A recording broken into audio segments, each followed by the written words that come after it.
देशना social media Patel Prahlad भाई। BBC दुनिया में आज देखिए, ट्रंप के करीबी एक्टिविस्ट की गोली मारकर हत्या। दूसरी ओर मिडिल ईस्ट में नेतन्याहू ने कतर को दी चेतावनी। अमेरिका में डोनाल्ड ट्रंप के सहयोगी कंजर्वेटिव एक्टिविस्ट चार्ली कर्क की स्टूडेंट्स की भीड़ के सामने गोली मारकर हत्या। अमेरिकी राष्ट्रपति ने देश के लिए बताया डार्क मोमेंट। दिखाएंगे कौन थे चार्ली कर्क और उनकी हत्या से उठ खड़े हुए कौन से सवाल। नेपाल में प्रदर्शनों के दौर के बाद कर्फ्यू के बीच आज कुल मिलाकर शांत रहे हालात। काठमांडू में मौजूद बीबीसी संवाददाता से जानेंगे अंतरिम सरकार के गठन पर क्या हो रही है चर्चा। दोहा में हमास के लीडर्स पर अटैक के बाद फिर बोले इस्राएली पीएम नेतन्याहू, अगर कतर ने देश से नहीं निकाले हमास के नेता तो आगे भी किए जाएंगे हमले।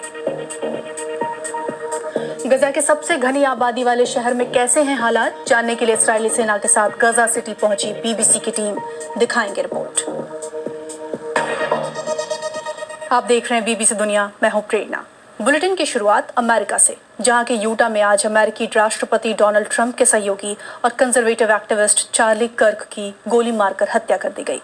जब उन पर गोली चलाई गई तो वो यूटा की एक यूनिवर्सिटी में हो रहे एक इवेंट में थे। राष्ट्रपति ट्रंप ने कहा कि कर्क की मौत से वो गुस्से में भी हैं और दुखी भी। उन्होंने इसे अमेरिका के लिए एक डार्क मोमेंट बताया। पुलिस अधिकारी हमलावर की तलाश में जुटी है। देखिए ये रिपोर्ट। चार्ली कर्क यूनिवर्सिटी के कैंपसेस में अक्सर जाया करते थे। उन्होंने ऐसा कंजर्वेटिव एक्टिविस्ट का मूवमेंट खड़ा किया था जिसने अमेरिकी राष्ट्रपति डोनाल्ड ट्रंप को व्हाइट हाउस पहुंचाने में मदद की। मगर यूटा में जैसे ही उन्होंने माइक संभाला, एक गोली चली और चार्ली एक और गिर गए। उनके गले से खून बहने लगा। स्टूडेंट्स घबरा गए और सुरक्षित जगह की ओर भागने लगे। मैंने बस एक गोली चलने की आवाज सुनी और देखा कि कर्क बाईं ओर गिर रहे हैं। तब मुझे पता चला कि उन्हें कॉलर बोन या गर्दन पर गोली लगी है, लेकिन मैंने तुरंत खून बहते नहीं देखा। मैंने बस देखा और सुना। हम सब नीचे झुक गए। लगभग 5 सेकंड तक सभी लोग नीचे झुके रहे।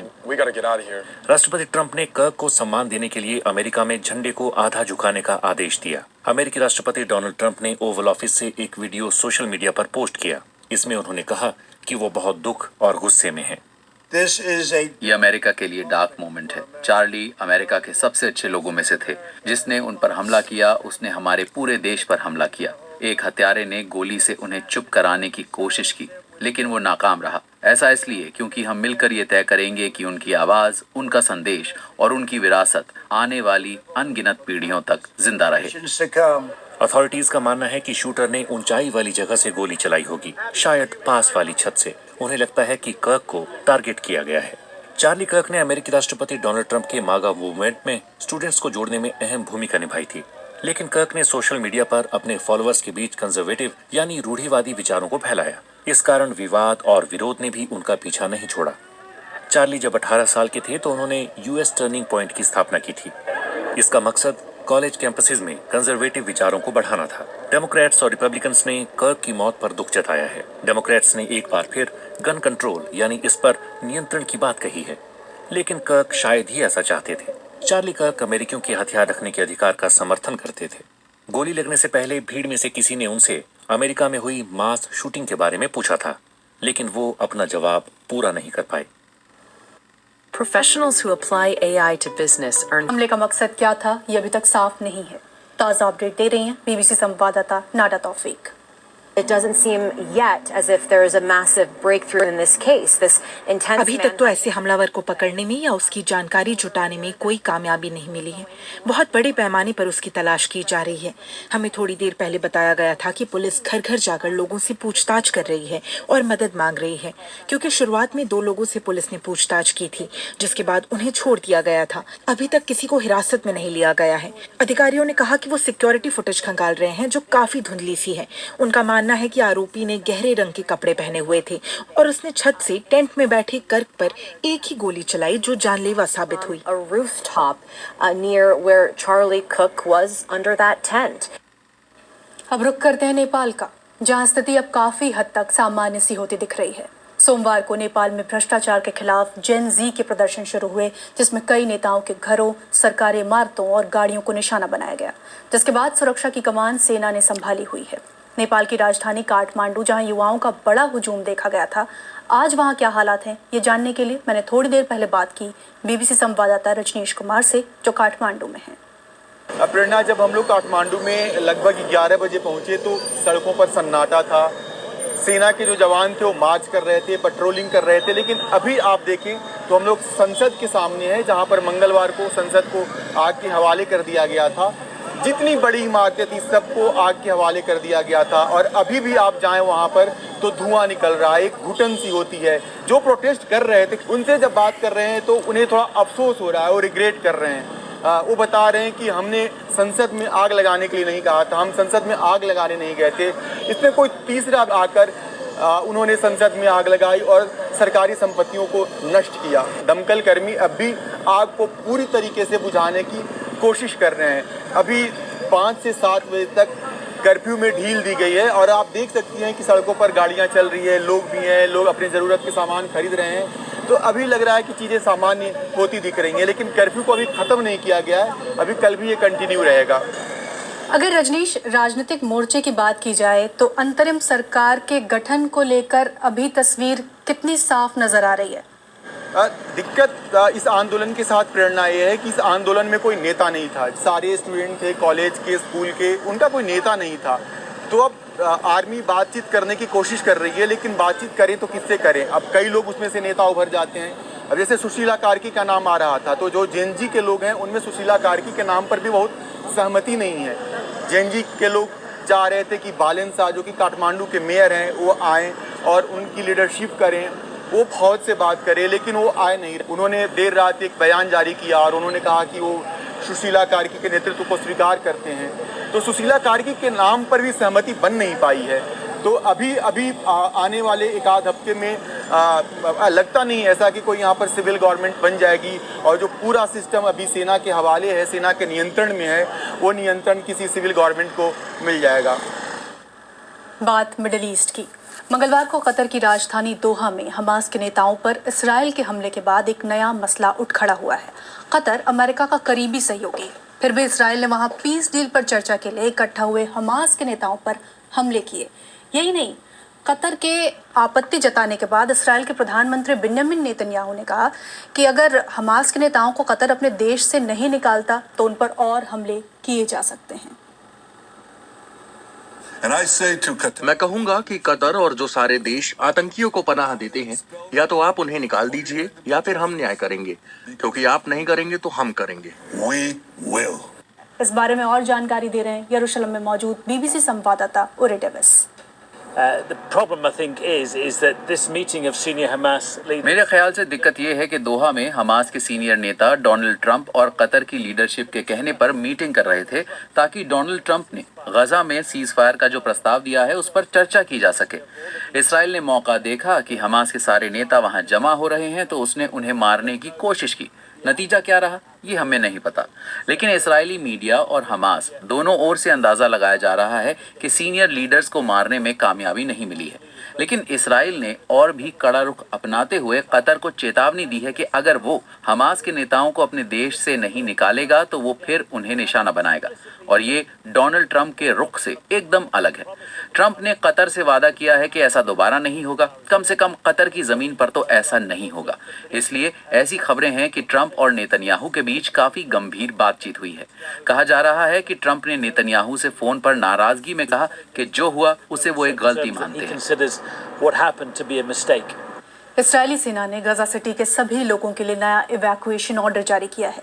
सेना का कहना है कि पिछले आदेश पर लोग इलाका छोड़कर नहीं निकले और अब उनके पास कहीं जाने की जगह नहीं है। पिछले महीने इस्राएल की सुरक्षा कैबिनेट ने गजा के सबसे बड़े शहर पर कब्जा करने की योजना पास की थी, जिसका कई देशों ने विरोध किया। इस्राएल अंतर्राष्ट्रीय पत्रकारों को गजा से स्वतंत्र रूप से रिपोर्टिंग करने की इजाज़त नहीं देता। हमारी संवाददाता लूसी विलियमसन इस्राएली सेना के साथ यहाँ गई।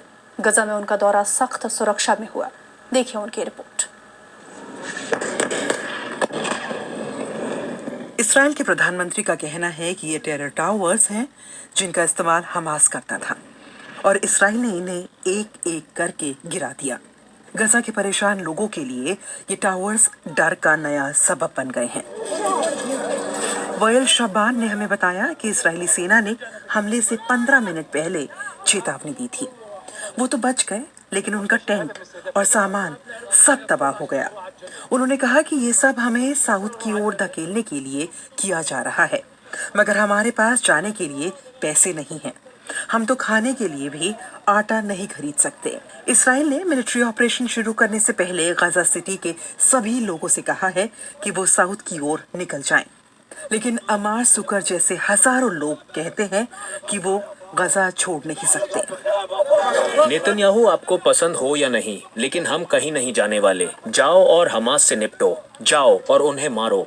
हम इसके दोषी नहीं हैं। साउथ में लगभग 30 किलोमीटर दूर गाजा का सीमाई शहर रफा है।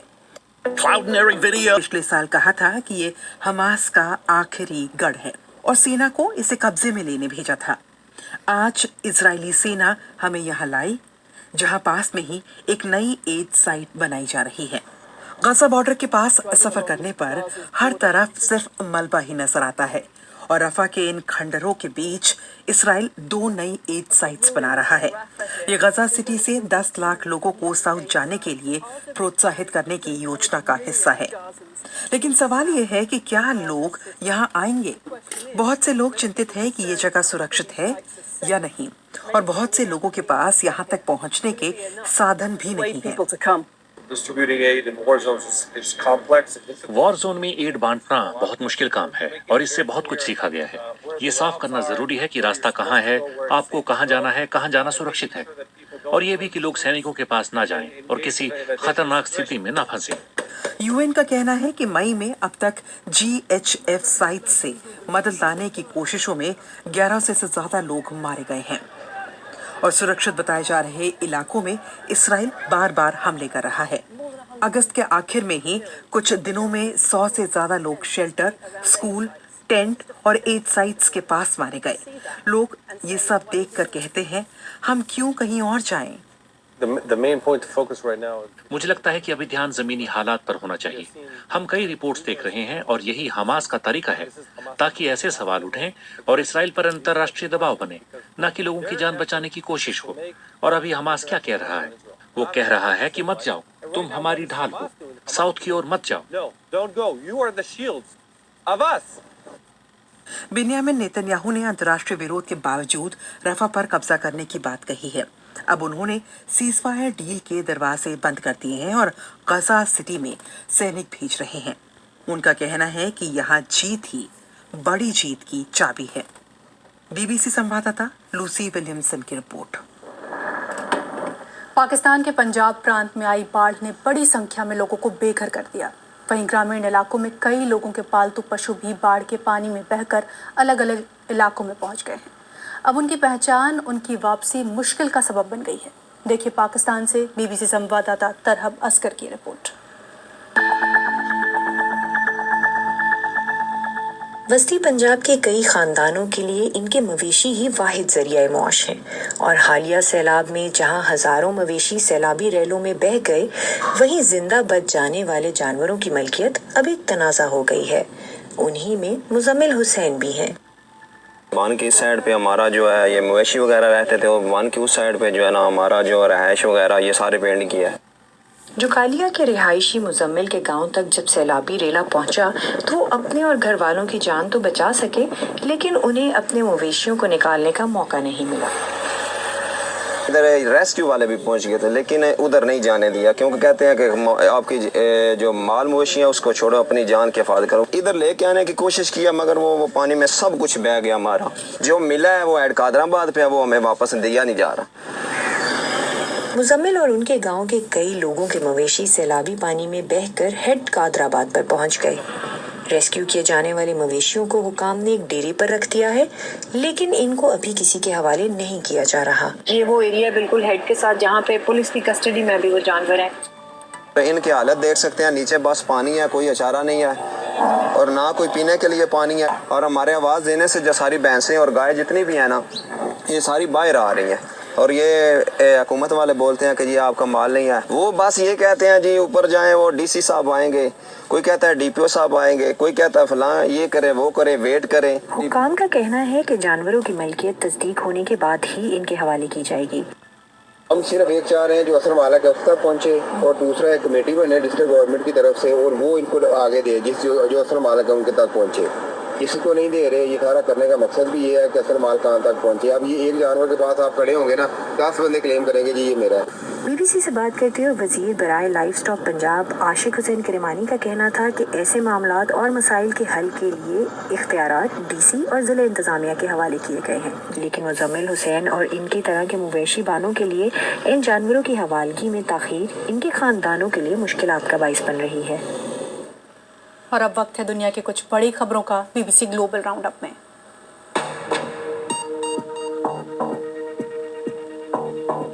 दक्षिण कोरिया ने चेतावनी दी है कि अमेरिका के जॉर्जिया में उसके सैकड़ों नागरिकों को डिटेंशन में रखने से इन्वेस्टमेंट पर असर पड़ सकता है।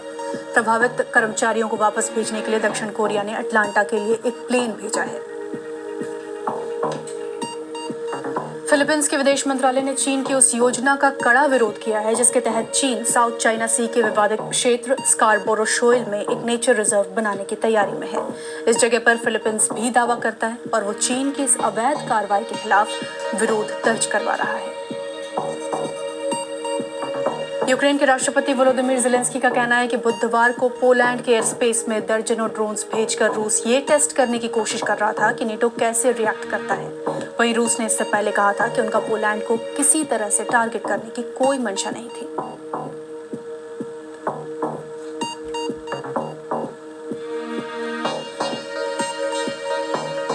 कार्यक्रम को लेकर आप मुझे फीडबैक दे सकते हैं।